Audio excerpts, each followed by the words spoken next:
की अभी स्थिति चल रही है कि ग्लोबल टेंशन चल रहा है और वार की स्थिति भी बनी हुई है। ऐसे में अगर देखा जाए तो ग्लोबल मार्केट काफ़ी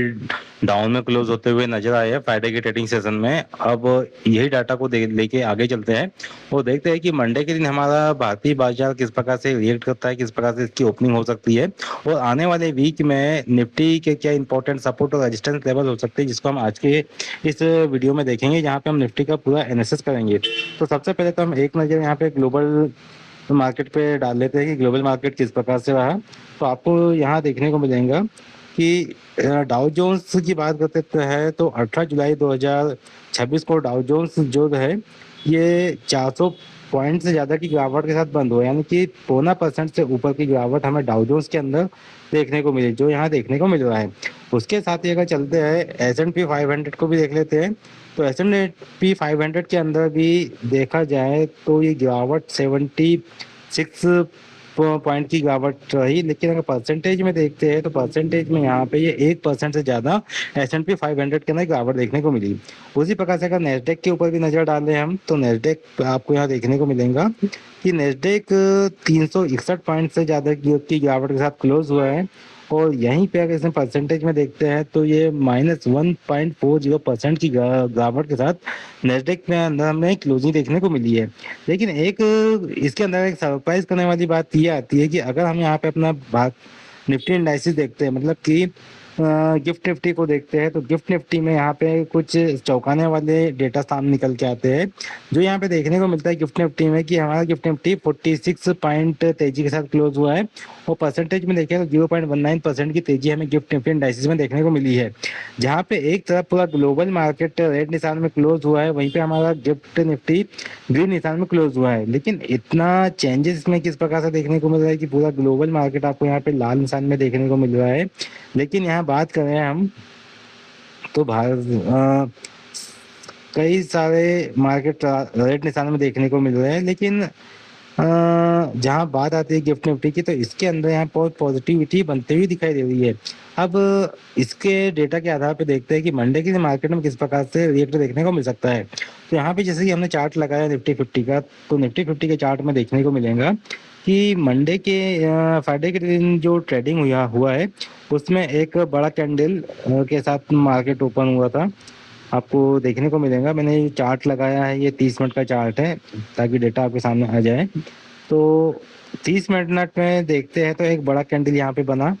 जिसे हम कह सकते हैं कि मारुबोजू कैंडल ने यहाँ पे ओपनिंग दिया। मारुबोजू कैंडल के बाद में जैसे ही इस कैंडल का हाई पॉइंट, मतलब कि ये वाला हाई है, ये होल्ड होना चालू हुआ, तो फिर निफ्टी के अंदर एक तेजी का मूवमेंट बनते हुए नजर आया, जो ऊपर की ओर डायरेक्शन दिखाते हुए नजर आ रहा है। लेकिन अगर बात ये भी आती है कि मंडे के दिन जो ग्लोबल मार्केट है वो ओपन होता है, पॉजिटिव नोट के साथ ओपन होता है, तो हमें निफ्टी के अंदर वापस से तेजी के ऊपर एक मोमेंटम जारी रहता हुआ नजर आ सकता है। इसके साथ ही हम यहाँ पे कुछ एक पॉइंट्स को है जिसको हमें यहाँ पे समझना चाहिए कि यहाँ पे जो एक इम्पोर्टेंट सपोर्ट बना हुआ है, सबसे पहला सपोर्ट आपको ये देखने को मिलेगा कि जब जब निफ्टी इस पॉइंट पे आ रहा था, ये पॉइंट तकरीबन आपको देखने को मिलेगा, ये 24,200 के आसपास का पॉइंट है। तो निफ्टी 24,200 के पॉइंट के आसपास में गिर रहा था यहाँ पे, मतलब कि यहाँ से डाउन आ रहा था और वहीं से इसके अंदर बाइंग बन रही थी और एक बार बाइंग बन के मार्केट ऊपर गया, ऊपर गया, उसके बाद वापस से नीचे आया। नीचे जिससे इस लेवल को टच किया निफ्टी ने, उसके बाद वापस एक बाउंस बैक आया और एक बार तो निफ्टी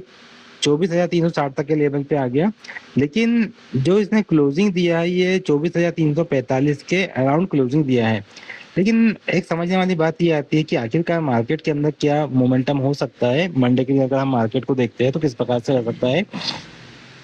तो सबसे पहले हम यहाँ पे जो सपोर्ट को देखेंगे, वो पहला सपोर्ट तो आपको क्लियर कट यहाँ देखने को मिलेगा, जो तकरीबन 24,200 के आसपास का सपोर्ट है, क्योंकि यहाँ से निफ्टी बार बार बाउंस ले रहा है। और रजिस्टेंस के रूप में देखते हैं तो आपको एक ये वाला जो लेवल है जो तो 24,360 के आसपास का है, ये रजिस्टेंस के रूप में देखने को मिल सकता है।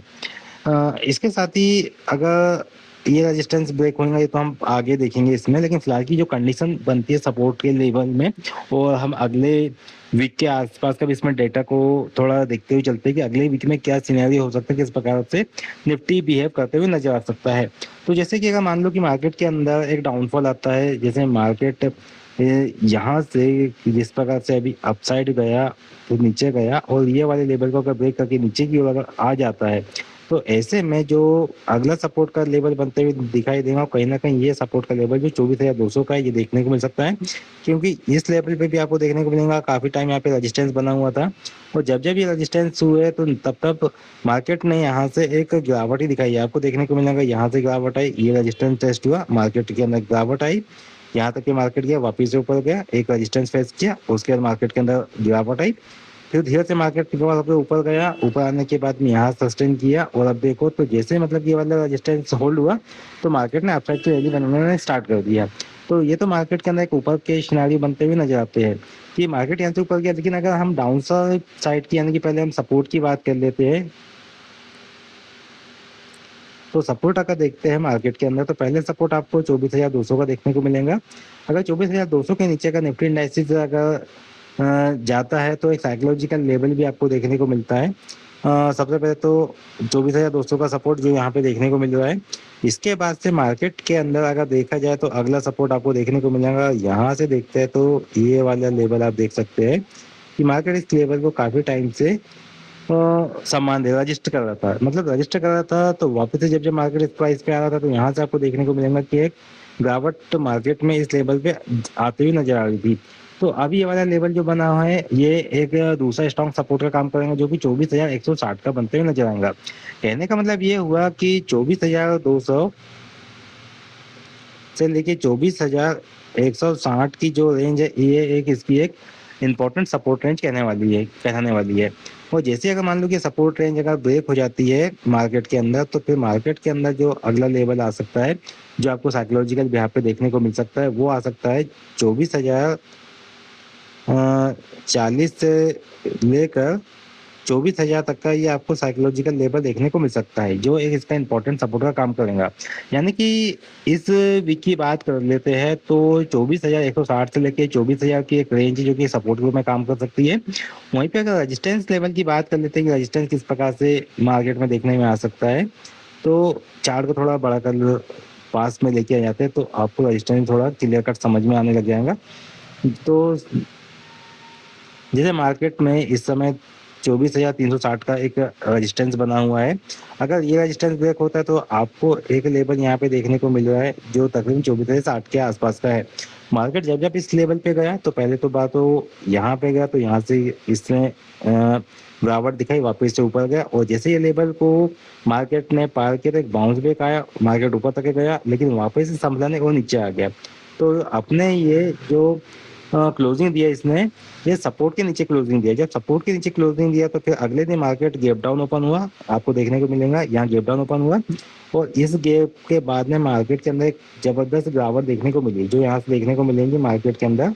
एक पैनिक सेलिंग बनी और नीचे तक के आ गया। मतलब कि जो सपोर्ट था 24,040 का, वो सपोर्ट को लिया, और उसके बाद से मार्केट के अंदर एक तेजी बनी और वापस से ऊपर जाते हुए दिखाई दे रहा है। अगर मान लो कि निफ्टी इंडाइसिस 24,360 के लेवल को होल्ड करता है या 24,400 के लेवल को पार कर लेता है, तो वापस से कहीं ना कहीं ये वाला जो लेवल है जो तकरीबन देखने में आता है 24,500 के आसपास का, 24,500 से लेके 550 का, ये 24,550 का, तो कहीं ना कहीं ये एक रेजिस्टेंस की इसका जोन इसका हो सकता है, मतलब यहाँ तक के जाते हुए नजर आ सकता है। लेकिन अगर मान लेते हैं कि निफ्टी अगर 24,500 के लेवल को भी होल्ड कर लेता है तो आगे की क्या स्थिति बन सकती है, क्योंकि आपको देखने को मिलेगा कि काफी टाइम पे निफ्टी ने इसी भाव पे इसी रेंज पे समय गुजारा है और यहीं से गिरावट देखने को मिली है। अगर यहाँ पे मैं आपको एक लाइन को ड्रॉ करके बताऊं कि इस पॉइंट से अगर हम लेवल को देखते हैं, यानी कि 24,500 का जो लेवल है काफी स्ट्रॉन्ग इसका सपोर्ट का रेजिस्टेंस का काम कर रहा है, क्योंकि आपने देखा होगा कि जब जब निफ्टी 24,500 के आसपास जाता है तो निफ्टी के अंदर गिरावट आती है, गिरावट आने के बाद से वापिस से 24,500 तक के आता है, तो उसके बाद वापिस से गिरावट आती है जो देखने में मिली, इसके बाद से धीरे-धीरे करके ऊपर जाता है, अभी भी यहाँ पे गया 24,500 पे गया, फिर उसके बाद एक जोरदार गिरावट आई, गिरावट आने के बाद वापस से ऊपर गया। तो इसी प्रकार की स्थिति मार्केट के अंदर देखने में आ रही है, अभी भी कहीं न कहीं यहाँ पे है। कहने का मतलब ये है कि मार्केट अगर इस भाव को होल्ड करता है इस लेवल को, तो इसकी संभावना ये हो सकती है कि जो 24,500 का लेवल है, यहाँ तक कि निफ्टी जो है वो जाता हुआ नज़र आ सकता है। कहने का मतलब ये होता है, यहाँ पे ये निकलता है एक बात कि अगर मान लो कि निफ्टी 24,500 का एक लेवल है, अगर इसको होल्ड कर लेता है और अगर बात कर लेते हैं कि 2 दिन तक के अगर मान लो कि निफ्टी 24,500 के लेवल को होल्ड करने में सफल हो जाता है, तो फिर ये मान सकते हैं कि निफ्टी का कहीं न कहीं बेस बनते हुए दिखाई दे रहा है और 24,500 का एक स्ट्रॉन्ग बेस होता हुआ नज़र आएगा और यहाँ से निफ्टी के अंदर एक अपसाइड के मूव आ सकते हैं। लेकिन इसके साथ-साथ एक बात ये भी नज़र आती है कि जो नीचे का जो लेवल देखने में आता है, वो आता है 24,040 से लेके 24,000 तक की जो रेंज है, ये रेंज काफ़ी इम्पोर्टेंट है कि अगर मान लो कि 24,500 का लेवल को होल्ड नहीं किया, तो वापस से कहीं न कहीं निफ्टी जो है ये 24,000 के लेवल तक के स्लिप हो सकता है। यानी अगर देखे जाए नेक्स्ट वीक की जो रेंज अगर निफ्टी के अंदर निकलती है, तो कहीं न कहीं वो 24,500 से लेके 24,000 तक की इसकी एक रेंज हो सकती है। मतलब कि